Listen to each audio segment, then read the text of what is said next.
औज़ु बिल्लाहि मिनश्शैतानिर्रजीम। बिस्मिल्लाहिर्रहमानिर्रहीम।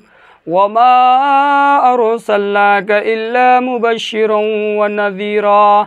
सदक़ल्लाहुल अज़ीम व सदक़ह रसूलुहुन नबियुल करीम व नहनु अला ज़ालिका लमिनश्शाहिदीन व मिनश्शाकिरीन।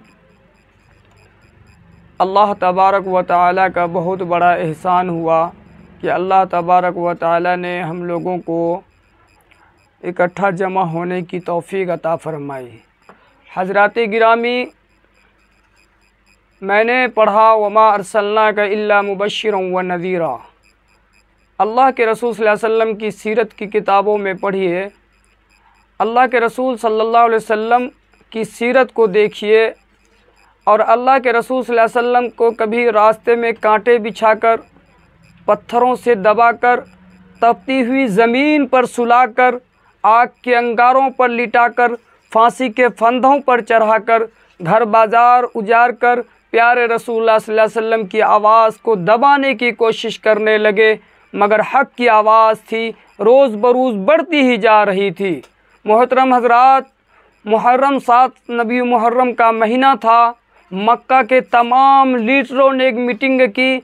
अबू जहल की तकरीर ने पूरी कौम को ललकारा, ए गुयूर अरबो, जिसको हम बच्चा का खेल समझ रहे थे, आज वह हमारी इज़्ज़त व आबरू के लिए तूफ़ान बन चुका है।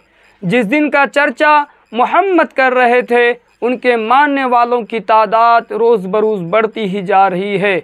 इसलिए ए अरब के बहादुर, अपनी पूरी ताकत से आगे बढ़ो, वरना वो दिन दूर नहीं कि मक्का से जलीलो ख़ार होकर निकलना पड़ेगा। अबू जहल की तकरीर ने पूरी कौम को गरमा दिया।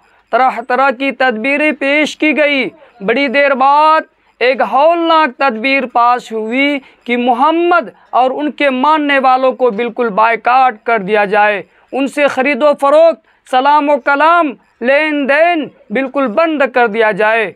चुनांचे एक अहदनामा लिखकर खाना काबा के दरवाज़े पर लटका दिया गया। ये पूरी कौम का फ़ैसला था, उसके ख़िलाफ़ किसी को करने की मिजाल ना थी।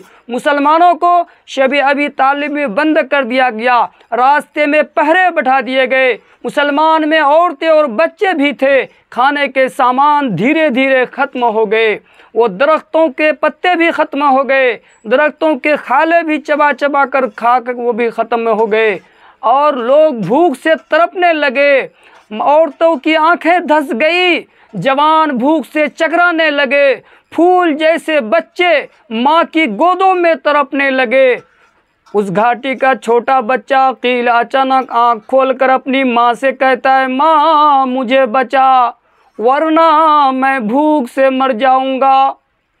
माँ का ज़ब्त बंधन टूटा, वो बेतहाशा अपना सर ज़मीन पर पटकने लगती है। लोग उसे संभालते हैं, वो कहती रहती है, मुझे छोड़ दो, मैं अपने लख्ते जिगर से पहले मरना चाहती हूँ।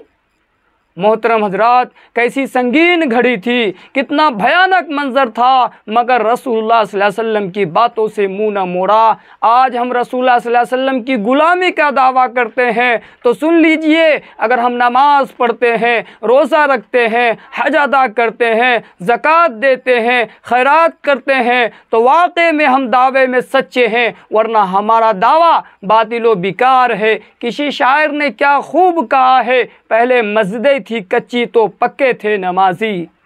पहले मस्जिदें थी कच्ची तो पक्के थे नमाजी, आज मस्जिदें हैं पक्की तो कच्चे हैं नमाजी, कच्चे हैं नमाजी। मेरे मोहतरम बुज़ुर्गों, दोस्तों, उन संघड़ियों को बर्दाश्त किया, कैसे कैसे हालात को बर्दाश्त किया। आज अगर हम लोग अच्छे अच्छे खाना खाते हैं, अच्छे पीते हैं, अच्छे आराम कर रहे हैं, लेकिन आज हम रसूलुल्लाह सल्लल्लाहु अलैहि वसल्लम के सुन्नत के मुताहिरा के मुआफिक ज़िंदगी नहीं गुजार रहे हैं, अल्लाह के हकाम के मुताबिक ज़िंदगी नहीं गुजार रहे हैं। मेरे भाइयों, सोचने का मकाम है, गौर करने का मकाम है। अल्लाह के रसूल सल्लल्लाहु अलैहि वसल्लम को लोगों ने रास्ते में कांटे बिछा दिया गया, उजड़ियाँ डाल दी गई, तकालीफ दिया गया, परेशान किया गया, लेकिन हक़ की आवाज़ थी दोस्तों, रोज़ बरोज़ बढ़ती ही जा रही थी। इसलिए कहा है जब हक़ आता है तो बातिल रद्द हो जाता है। अल्लाह तबारक व तआला हमें इन्हीं बातों पर अमल करने की तौफ़ीक़ अता फ़रमाए। व आख़िरु दावाना अल्हम्दुलिल्लाहि रब्बिल आलमीन।